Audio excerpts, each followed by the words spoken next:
Hey there mga my loves, Leo! Thank you so much sa inyong walang sawang suporta at palagiang pagtambay dito sa channel na to. At hi muna pala sa mga bagong subscribers or newbies, no? Bagong dating dito. Sana magstay rin kayo dito na together with my mga pabalik-balik na mga viewers and subscribers since day one. At kung hindi niyo pa po knows, ako po siya ng inyong lingkod. Yan, no? I'm a psychic reader dito na sa The High Priestess Tarot.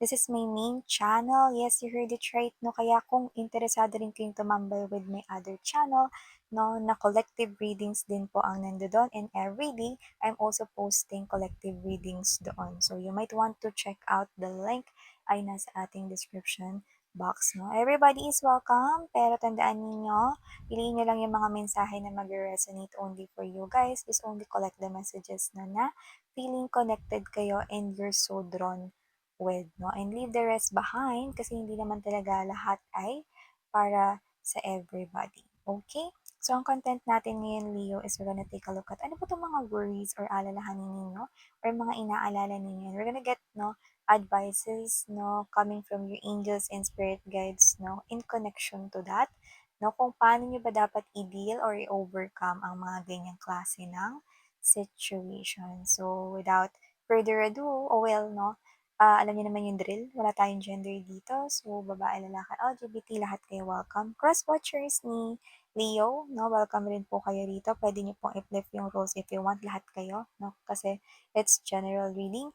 And yun nga, no, at the end of the day, meron kayong free will na pwede niyong gamitin anytime, anywhere. So now, let's go ahead and check out this messages right here for my Leo people. Archangel Michael, maraming salamat together with the angels and guides. Can we get messages regarding these worries or mga alalahanin ni Leo? And can we also get a specific or clear advices coming from you guys? Thank you so much.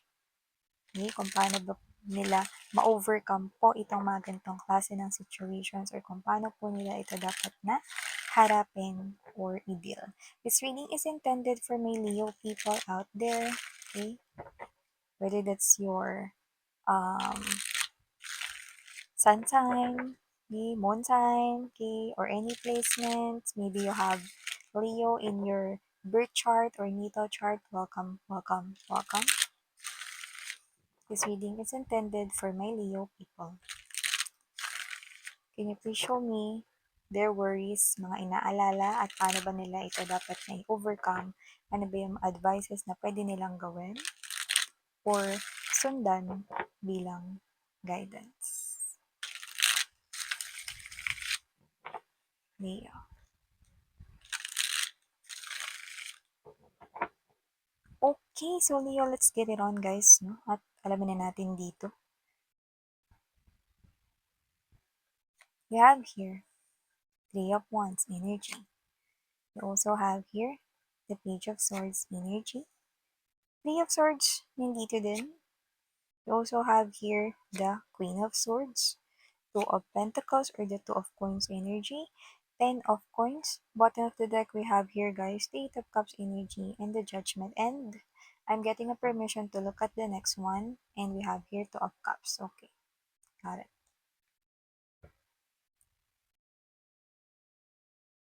Yan. So, may mga nakuha ko dito energy na mahilig sa mga K-pop, no? Whether K-drama yan or mga K na mga boy band, girl group, no? Boy group yan.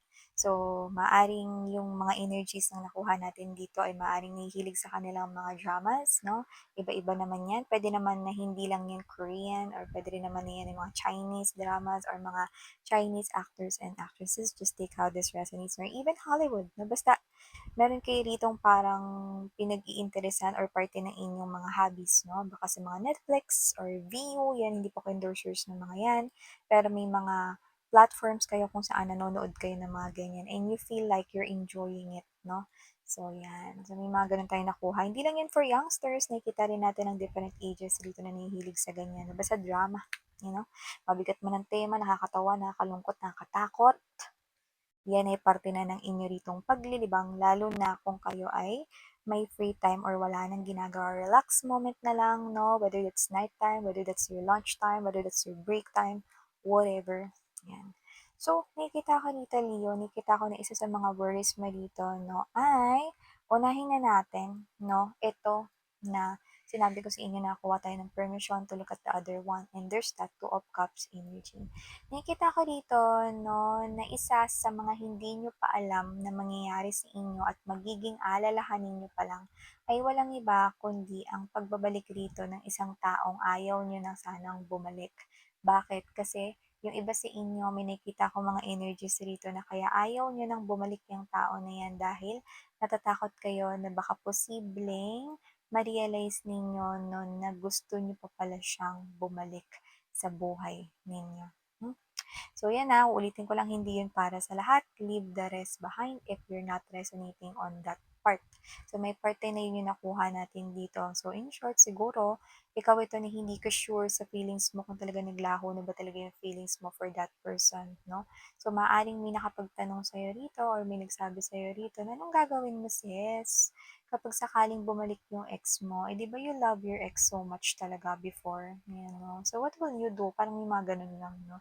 Minsan parang gusto mong tampalin kung sino yung mga nagtatanong sa inyo, no? Pero yun nga, mapapaisip ka rito, no? Or either wala naman nagtanong, pero mapapaisip ka rito, no? Yan. So, maybe meron kang nabasang quotes related to that or sumagi lang sa isip mo, no? And then, it so happened that it will happen. Mangyayari ito. And you will be at a crossroads right here, no? Na parang isa yung sneak peek na pinakita sa inyo rito. Isang sign na dapat palang pag-isipan mo kung ano yung dapat mong gawin because it will happen. That person, you will see him or her again, okay, in the upcoming few days or even weeks, no? That person is returning back. Yan. So, nakikita ko dito, hindi naman kailangan antemano, tanggapin nyo sila agad dito, kailangan nyo pag-isipan. That's the spirits and guides are telling you.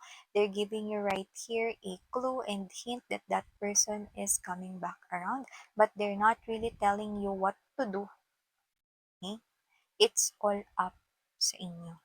Pero tandaan mo, everybody, everything ay may consequence sa mga pipiliin nilang desisyon sa buhay. Okay? Just prepare and be ready, no? Ano man yung maging consequence nito. Okay? But from the looks of this one, it's up to you if you're gonna make it work.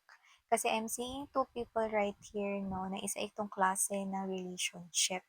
At kapag hindi naging pantay ang pakikitungo, ang samahan, ang pagmamahal, no, at ang pagbibigay ng dalawang tao sa relasyong ito, hindi ito magtatagumpay. So, nasa sa inyo pa ring dalawa kung mag-work ito kung sakali mang tatanggapin mo siya ng pabalik sa buhay mo. Okay? Miss yan, paano naman yung hindi na makikipagbalikan? Makikita pa rin ba namin yung ex na yan? Mm. So, may ganun tayong scenario na kita rito, no? Bakit mo ito magiging alalahanin? Kasi tahimik na yung buhay mo eh. Kasi parang dito may isip mo, nanggugulo na naman ba to? Manggugulo ba to sa buhay ko? Tahimik na yung buhay ko. Yun yung worry mo rito, no? Tahimik ka na. Whether wala kang kakonek or whether single ka or may kakonek ka rito, no? Parang ayaw mo nang nakikita ito, no? So, parang ang worry mo dito is, makikita ko pa rin pala yan eh. Yan, no? So, dun pa lang mga babes, no, yung iba sa inyo pwedeng meron pang nararamdamang puot sa kanya, no? Siyempre, hindi yun madali kalimutan, lalo na judgment card ito, no? Nakita ko rito yung mga parang mga may itim, no? Na mga pinaggagawa niya rito, no? Sa likuran ninyo, no? More likely. So, maaring nag-stab in the back din sa inyo, no? Ng maraming beses at ang iba ay maaring tinago at pinagplanuhan niya pa nga before. Yan. So, ang worry ninyo, no, is maaring maapektuhan ang katahimikan mo ng tao na yan, na ex mo. Your spirits are saying right here that if you, okay, make pansin or itutuon mo yung atensyon mo sa kanya, no, kung sakali mang bumalik siya rito, no, sige, kausapin mo kung gusto mong kausapin, no. Pero after nyan, wag ka nang magbigay ng kahit na anong energy. Which means, wag ka na makapag-usap kung ayaw makapag-usap. Diba? Kung gusto mo ng katahimikan dito, no, yun yung ibigay mo sa sarili mo. Kasi wala rin naman siya magagawa. If you do not want to talk, then he or she can do something about it. Okay? Yan. So, wag ka masyado mag-overthink.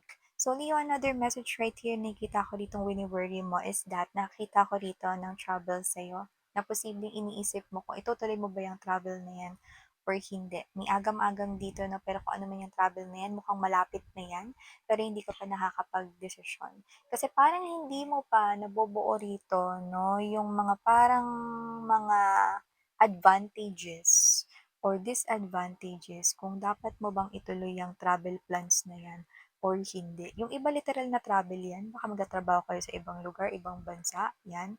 O iba naman, maaaring yung bakasyon yan, pero mukhang may tinitingnan ka pa dito, baka may iba ka pang paglalaanan ritong pera or may ipa-purchase ka ba. Yung iba naman nakikita ko rito mga babes, no, na yan naman ay paglipat ng lokasyon or bahay. So kung hindi ka pa sigurado, saglit lang muna.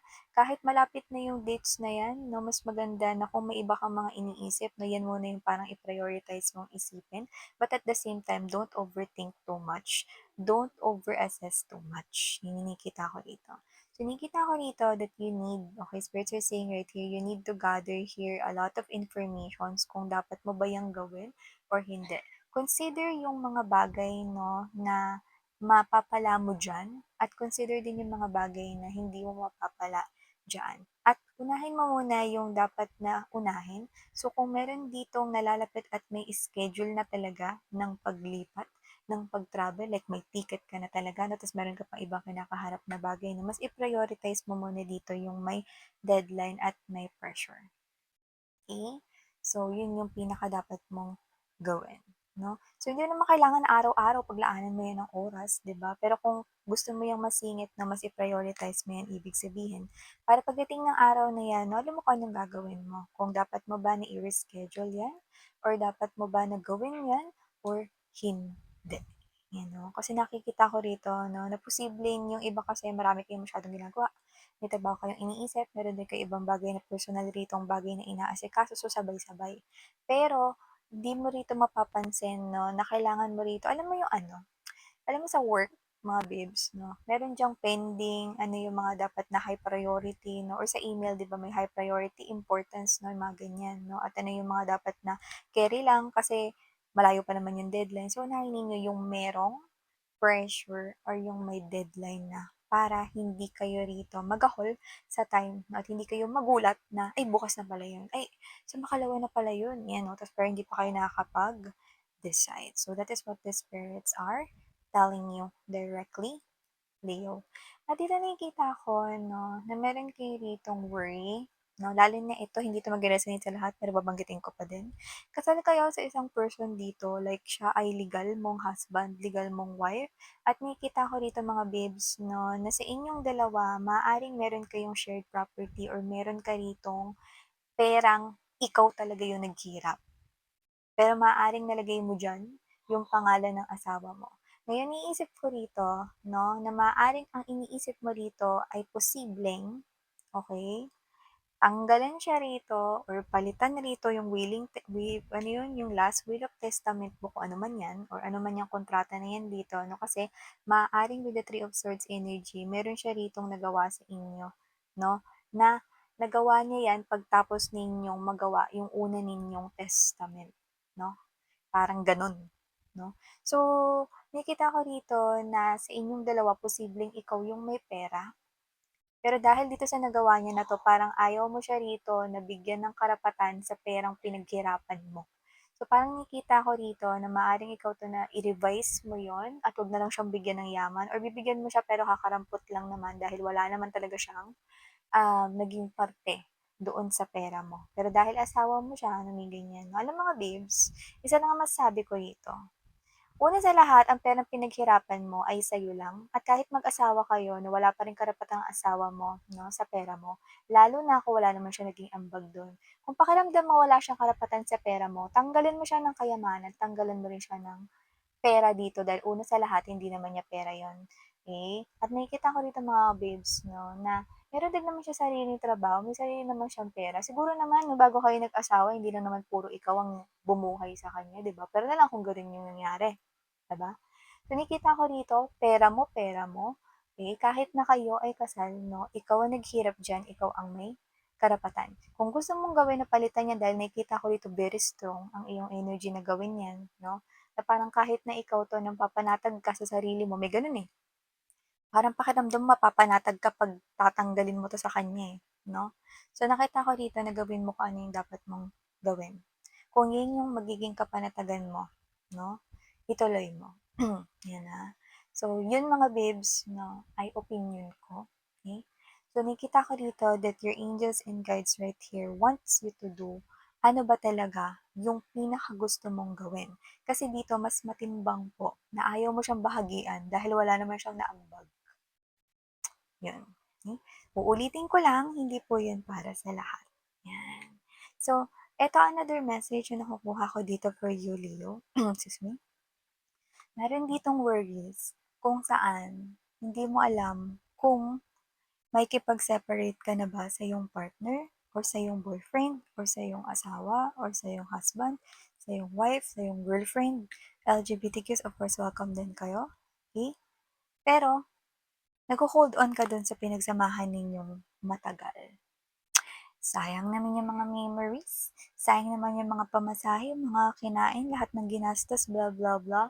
Babes, what is really important para sa'yo? Is it yung mga times na naglabas kayo ng money with all of those troubles, or is it that long-term commitment na may buhay ka pa at pwede ka pang mabuhay to live each day na wala kang iniintinding sama ng loob, 'di ba? Ano bang importante sa'yo?